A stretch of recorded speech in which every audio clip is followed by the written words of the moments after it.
aussi remercier en fait les lionnes de l'Atlas.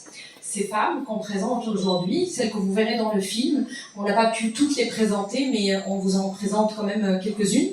L'idée derrière ce film, et j'aimerais vraiment insister là-dessus, c'était qu'on s'est rendu compte qu'il y avait la CAN féminine qui arrive, mais que beaucoup de gens ne connaissent pas ces joueuses. Tout le monde connaît les joueurs, les lions de l'Atlas, les lionnes de la classe un peu moins. La CAN féminine 2022 se tient au Maroc cette année. Elle commence le 2 juillet. Et l'idée m'est venue parce que je commençais à me dire, mais le Maroc, étant donné que ça se passe au Maroc, les lionnes de l'Atlas sont qualifiées d'office.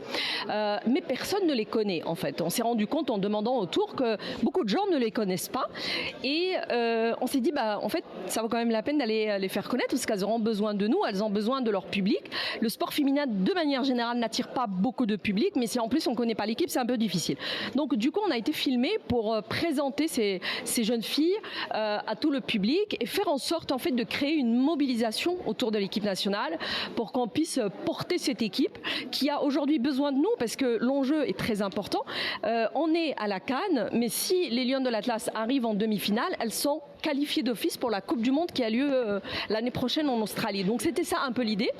Et en fait ce qu'on a fait, c'est qu'on a été tourné avec elles pendant le dernier stage FIFA, le dernier stage de concentration à Rabat, et on a été filmer des tranches de vie. On a été filmer les entraînements, on a été filmer la préparation, les matchs amicaux, mais surtout on a été vraiment filmer des tranches de vie. On a été en vestiaire, on a été dans les chambres, on a été avec elles un peu pendant jour et nuit en fait.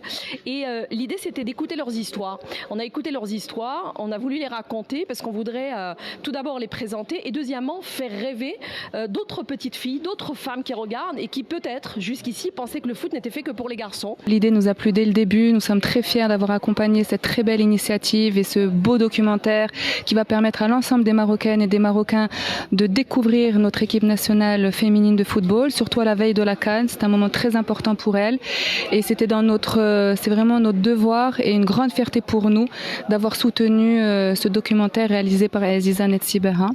La Marocaine des Jeux et des Sports, c'est vraiment ancré dans notre ADN depuis des années. Nous œuvrons au développement de la pratique sportive et surtout le développement du sport au féminin. C'est très important pour nous. Nous accompagnons énormément d'initiatives, de projets, d'associations qui vont dans ce sens. Donc bien sûr, c'était comme une évidence pour nous d'accompagner ce beau projet. Et encore une fois, merci d'être venu.